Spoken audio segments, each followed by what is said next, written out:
début d'année, nous offrons nos vœux les uns aux autres. Nous souhaitons bien sûr ce qu'il y a de bon, ce qu'il y a de meilleur, ce qui peut faire du bien le plus possible, le mieux. C'est un peu en ces termes que dans la deuxième lecture, saint Paul parle quand il dit qu'il souhaite ce qu'il y a de mieux pour aussi les chrétiens de l'époque. Vous cherchez ce qu'il y a de meilleur, eh bien, moi je vais vous indiquer, dit-il, une voie supérieure à toutes les autres.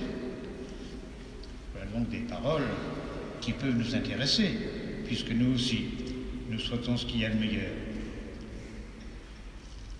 Ce qui était le meilleur autrefois est peut-être le meilleur aussi pour nous. Écoutons. Qu'est-ce qui est l'essentiel donc, selon saint Paul, qu'est-ce qu'il y a de meilleur? C'est l'amour. Pour lui, l'amour surpasse en importance tout le reste, toutes les capacités et compétences qu'on peut avoir. C'est plus important, dit-il, que de parler beaucoup de langues étrangères, plus important aussi que de connaître les mystères de la religion, plus important que d'avoir une foi profonde jusqu'à transporter les montagnes, plus important même que distribuer ses biens aux pauvres, car cela au fond on peut le faire parfois peut-être par intérêt, pour se faire remarquer. Pour saint Paul, l'amour dépasse tout. Peut-être s'il parlait aujourd'hui, dirait-il, j'aurais beau être ministre, j'aurais beau être PDG, j'aurais beau être responsable de grandes organisations, j'aurais beau être évêque, s'il me manque l'amour, je ne suis rien.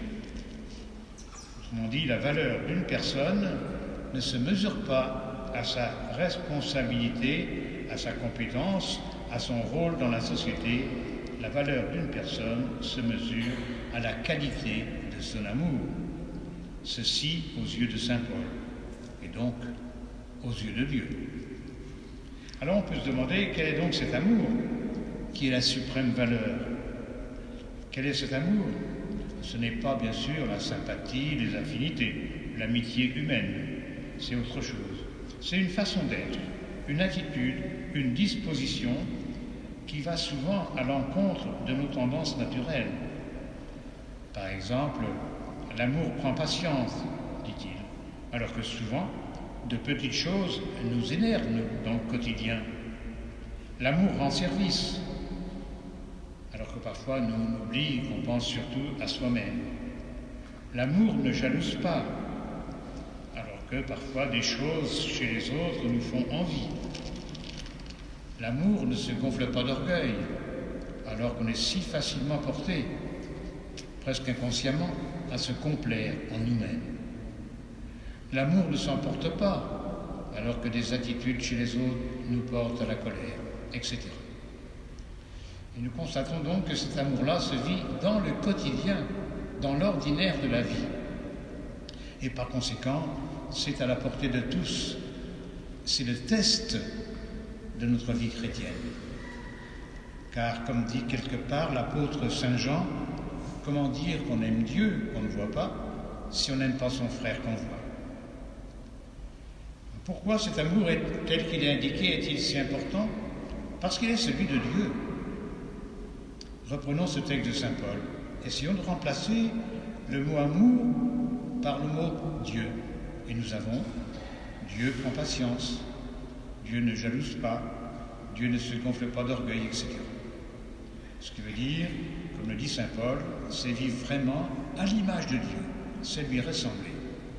Et ainsi notre vie prend une autre couleur, une autre valeur, une valeur éternelle. Pensons aussi que cet amour peut parfois conduire très loin, selon la mission, le rôle qui est le nôtre sur terre. Regardons l'exemple du prophète Jérémie, c'était dans la première lecture. Dieu fait de lui un prophète, c'est-à-dire quelqu'un qui doit parler de la part de Dieu, et ce n'est pas facile. Tu prononceras contre eux tout ce que je leur donnerai, dit Dieu. Ils te combattront, mais ils ne pourront rien contre moi. Et dans l'Évangile aussi, on voit Jésus, qui par ailleurs parle tellement d'amour que déjà on veut se débarrasser de lui. Et beaucoup de chrétiens dans l'histoire ont été persécutés parce qu'ils ont donné leur vie par amour. Jésus donc en est un exemple. Un jour, victime de l'amour, il mourra sur la croix, mais donc dès le début de son ministère, nous le voyons qui est rejeté. On veut se débarrasser de lui.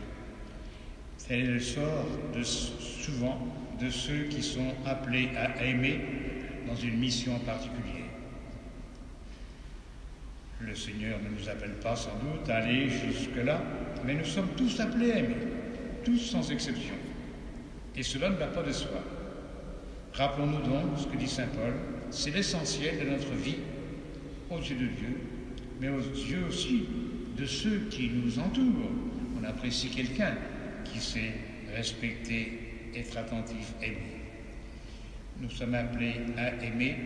Peut-être une dernière parole pour résumer tout cela, elle est du pape Jean-Paul II, qui disait « Dis-moi quel est ton amour, je te dirai qui tu es. »